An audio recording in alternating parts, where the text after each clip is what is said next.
What's up, everybody? Welcome back. We are here for day 3.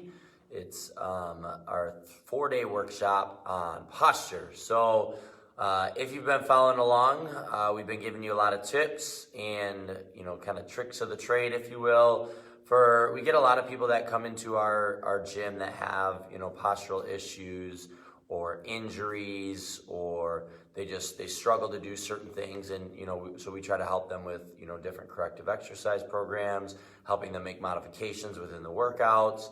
And if you've been following along, we dove heavily into the first day of what is posture, how does it affect you, what are the pros and cons in terms of the lifestyle effects for how we live our everyday life, how it affects our posture, how that can be negative. And then we're starting to work throughout this week on what are some things that we can start to do to improve that posture and come up with a plan and a program to help you do just that. So, even if you're not somebody that has postural issues in terms of pain or anything like that, when you exercise or just in your everyday life, there's so many benefits to an improved posture. It can improve your energy. It can improve your mood, believe it or not. It can improve a lot of your bodily functions, even like digestion and different things of that nature. Just because, if I'm slouched forward, I'm going to put more pressure on my organs, on my lungs, different things there. So it's going to improve your breathing, your energy, your mood, your confidence even. That, studies have shown kind of a power position, they call it, where if you stand up with really good posture in a confident position, which is essentially just somebody that stands up with good posture, you're going to get, there's some added benefits to that, and even some hormone benefits and everything there. So there's a lot more benefits to posture outside of just, I want to have less injuries or whatever it may be. But there's definitely a lot of things that you can do to improve your posture. So if you missed out on day 1 and 2, which were the last 2 days, you can scroll down in our page and you can watch those. And I go into a little bit more detail on certain things. But day 1, we dove into what is posture, all that stuff I was just mentioning, and then what are some things we can start to do to improve it. So we started with some soft tissue work, or what I call the poor man's massage, to help break up scar tissue, improve your circulation and mobility around the joints, your flexibility of the muscles. Yesterday, we dove into how to stretch and lengthen some of those tight muscles. So I use the analogy, I'm going to use this spray bottle here. If this is my joint, right? Say this is my hip joint. It's going to have opposing muscles pulling at different tensions and lengths, right? An ideal situation is your pelvis should have all of the muscles equally pulling the same, with the same amount of tension, right? So it's straight up and down, if you will, in this analogy. But what happens if again, using the hip as an example, if I sit all day long or I sit for 10 hours a day, my hip flexors start to pull those hips down and forward, okay? Well, what starts to happen is over time, these muscles become very, very strong. And what I mean by strong is just neurologically strong. So it's just the nervous system telling those muscles to fire, fire, fire, fire over and over, because they're always activated. So the soft tissue and the stretching helps to lengthen those back to its natural state.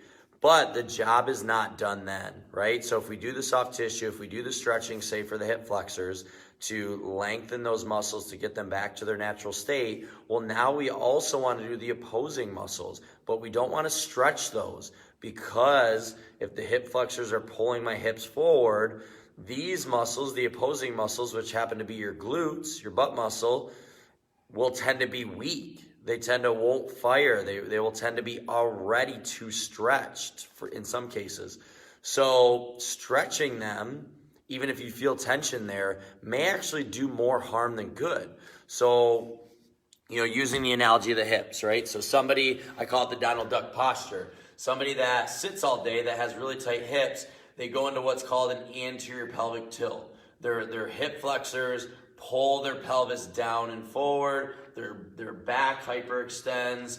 their butt kind of sticks out a little bit here. Again, I call it the Donald Duck, right? So what happens is these hamstrings and glutes start to get lengthened over time. So you may go and you may try to touch your toes. You might feel really, really tight back here. It doesn't mean that those need to be stretched. It actually means that those are already too stretched. So it's kind of like an example of a band, right? Or a rubber band, or a band like an exercise band. You know, if I lengthen it, if they're being stretched all day long, well, this band is really taut. It's really tight. But that's not because it needs to be stretched. It's because it's already stretched. So the first 2 days of this workshop, we really dove into the soft tissue work and the stretching to help stretch out those muscles that are very, very tight, overactive, that are doing too much. Today, what I'm going to do is I'm going to show you some of those key areas. So we really dove into some of those key areas that are very tight: the upper neck, the shoulder, the pec minor, the chest here, the hip flexors, the piriformis and the glute, and the calves, okay, and a little bit of the front of the thigh, the quads. Those are a lot of the muscles that put excess pressure on the back, that pull you into a kyphotic or rounded shoulder posture, push your head forward, bring your knees in, that cause issues with your knees, or plantar fasciitis, or the hips, that cause different things with like sciatic issues. So we really dove into that. So what I'm going to do now is I'm going to give you just a couple exercises that are the opposing muscles to the ones we've worked on, that are going to help you improve that posture and do the opposing. So we worked on lengthening the short muscles and tight muscles. Now we want to strengthen and activate those underactive muscles, okay? So the first one I'm going to show you here is for your lower trapezius. So we talked about your upper trapezius, your neck, in the last couple of days of being really tight and restrictive. Well, now we're going to hit these muscles down here that tend to be very weak. These are the muscles that pull you back into a good postural alignment in that upper body, okay? So these muscles are those ones that really pull you back here. So one of my favorites to do here is what's called a kind of cobra hold. And not your cobra if you're a yogi, that like a cobra in yoga. It's a little bit different. So I'm going to lay on my stomach here. And what I'm going to do, I would recommend, especially if you have back pain, just keep your feet down. That doesn't matter. You're going to come up here. I would keep your head on the ground or slightly above, but tuck your chin. You don't want to look up like this. Okay, kind of tuck your chin, keep your spine neutral. And then what I'm going to do from here, have my hands back by my hips. And then I'm going to raise my hands up. Rotate my thumbs up and towards the ceiling, okay? And then bring them in towards my hips, okay? So my head is tucked. I'm raising my arms up. Thumbs are rotated up towards the ceiling where my palms are facing away from my body. You don't want to do this and rotate out and turn this way. A lot of people will do that. They'll want to, but you do want to come here, okay? You want to externally rotate through the shoulder, okay? Shoulders back. Thumbs up, arms up, hands in. Now, this is a lot harder than it looks if you've ever tried this. So when you're doing this, because it's a stabilizer muscle, you really want to make sure that you are holding for a longer duration. So I would recommend to hold this for 90 plus seconds if you can. It's a lot harder. Now remember, this is step 3. So you want to do the soft tissue we talked about on Monday first. Then the stretching on Tuesday that we talked about. Now you want to activate the weak muscles. Okay, so always do this last in the section of these here. So that's our first one. Next one is for your upper back. So if you have a band, this is a really good one with a band, is we call them band pull-aparts. Okay, so from here, what I'm going to do is I'm going to pull my shoulders back. I'm going to retract. You see how my shoulder kind of retracts back? Okay, I want to do that and keep that position with my arms relatively straight, maybe a soft bend in the elbow. I'm going to pull this band to my chest. Nice, slow, and controlled. Again, we're trying to activate these muscles, so it doesn't have to be super tight where we can barely pull it, but it should be tight enough where we're getting some tension in our upper back. Again, to combat this motion, strengthen those muscles that aren't activating well and pull you back into that position. And I would do a good 20 reps or so of that. So we got our cobra to work our mid-back-ish. We got our pull aparts to work our upper back. Our next one is kind of 3 parts, is our glutes. Okay, glutes are very, very weak on a lot of people. So if you tend to have back issues or knee issues, especially those two, then there's a decent chance that your glutes are not firing like they should. So I highly encourage you to do some of these. We're gonna work all 3 facets of the glutes. So it's hip extension or extending forward, okay? It's hip abduction and hip external rotation. Those tend to be a lot of the things that people are weak in, and those are the 3 activation aspects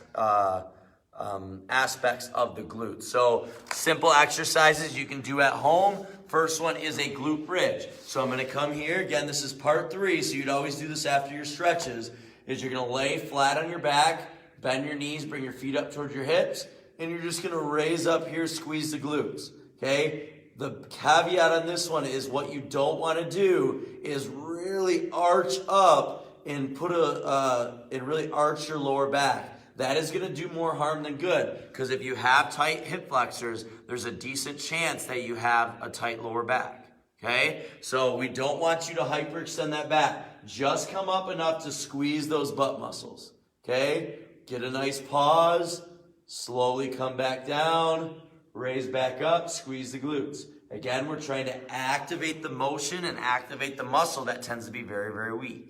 Okay, next one is a clamshell. So I'm going to land here. Now we're going to work on hip external rotation. So laying here on my side, again, if you remember, just like in the stretches, good posture. So I'm lengthening through my spine, my chest is up. All I'm going to do is raise my leg up, come back down. I don't want to rock back, so my hips should stay over top of each other. So just raise up here. You should feel tension in the back part of the hip, the glute. Okay, come up, nice little pause. Come back down. Before your knees touch, you're going to come back up again. And again, we're trying to really activate, so try to do a lot of reps here, okay? And then the last one, subduction here. You can stand up, you can lay on the ground, however you want to do it. If you're a little more advanced and maybe have a little bit stronger glutes, you can always use a mini band, one you wrap around your ankles here like you see in therapy. But the last one is here. Out and to the side, slightly behind you. Again, we're trying to activate this outer back part of the hip, even slightly on the side of the hip. When you do this one, though, what you don't want to do is you don't want to tilt and lean, okay? You want to stay straight up in good posture. Everything we're talking about should be within good posture, okay? I'm here. I can lean up against the wall if I need to for balance. My leg is straight. I'm slightly turning my toe out, okay? And really keep my legs straight as I come out there. So those are the 3 aspects of the glute that will really help with, knee pain, back pain, anything there. So the last one is for the shins, the opposing muscle of the calves. So if you have plantar fasciitis or even knee issues, back issues, because you lack ankle mobility, this will be a very good or important muscle to strengthen. And if any of these are something that you struggle with or this is helpful for you, please give us a like and or a heart just so we know that we're giving you some value here and hopefully you utilize this. Before I show you this last one, I did give you guys a free guide. If you scroll up here, it was the comment there. You can click on that link. It'll take you right to a free guide that you can download and do a couple tests on yourself. And there's a corrective exercise program within that guide. So based on what your test shows, it'll say, hey, you should do this corrective program. This will help you for this specific postural issue to kind of get you going on the right track. This is something we do a lot here at Raw with a lot of our members to help get them going, making sure that their body is functioning properly and all that. So the last one here is for your shins. There's a couple ones you can do here. Stand up real tall. With your toes, it might be kind of hard to see, but what I'm doing is instead of the heel raises that a lot of people like to do, I actually encourage you not to do those. So what I'm going to encourage you to do is do the opposite. Raise your toes up, but keep your heels on the ground. So you can do this here, you can do this seated. It won't feel like a lot, but once you do a bunch of them and you don't rest that foot on the ground, you'll really start to feel the burn in the front part of your shin. One I like to do here, similar, is I lift my toes up and walk on my heels, and I'll do that for upwards to 2 minutes. okay? And that's really gonna help, again, after you stretch the calf and work the calf like we did on Monday and Tuesday, to then strengthen this opposing muscle, to give you more mobility and more strength in the ankle so that your body moves more efficiently. Again, it's all one unit, guys. So if your head's forward, or you're kyphotic, or you got the Donald Duck, or your knees are caving in, or your ankle's restricted, your whole body, no matter what you try to do, is going to be restricted, and your body's going to compensate, and you're going to have issues. So highly encouraged to start to incorporate some of these and ensure that you're doing these on a daily basis. I know posture isn't always the sexy thing until we get hurt. So we just want to be proactive with this and give you a program, give you something that you can do to start to work on this now and improve your posture, improve your movement system, improve all of that. Again, watch this 4-part series that we're putting on here for free. We did Monday. You can scroll in our videos to watch that. Tuesday, and now today it was part 3. Tomorrow, part 4, we're going to dive into some lifestyle hacks. So what are some of the most common things that cause postural issues, and what are some little kind of life hacks that you can start to do today to start to resist or stop some of those negative side effects that you may be doing in your everyday life. So highly encourage you to tune into that. We'll be back here for part 4 with that tomorrow, which is Thursday at 7 p.m. Again, if you haven't yet, make sure you go up and click the link to get the free guide. Again, it's a simple 2 tests that you can do on yourself for your posture, and it'll give you a free guide that you can follow along with and start to improve your posture with.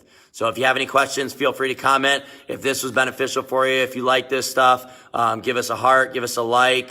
Let us know that we're giving you some value here. And feel free to share this video for somebody that might find it beneficial. I do see I have a question. Tracy, helps with plantar fasciitis. Yeah, in Tracy, this, when you lack ankle mobility, because that's something I always struggled with, is the whole rest of the body has an issue. And I don't know if you got a chance to watch the other 2 videos, but I heavily talked about that, where if, there's a joint by joint approach. So your ankles is a mobility joint, your knee is a stability joint, then your hips are mobility, then your low back is stability. So every other joint is either stable or mobile is their main focus. So ankles are mobility, and if you lack mobility in your ankles, well, your knees are probably going to feel the brunt force, so then you'll probably start getting knee pain, or your low back, because that's another stability joint as opposed to mobility. So your body tries to compensate if we lack the mobility. So this stuff is hugely important, and if you're tuning in at the beginning, even without just if you have any postural issues or pain, there's so many benefits to improving your posture. So highly recommend this. So if you have any other questions, guys, if you're watching this at a later date, feel free to comment here, and I'll be happy to answer.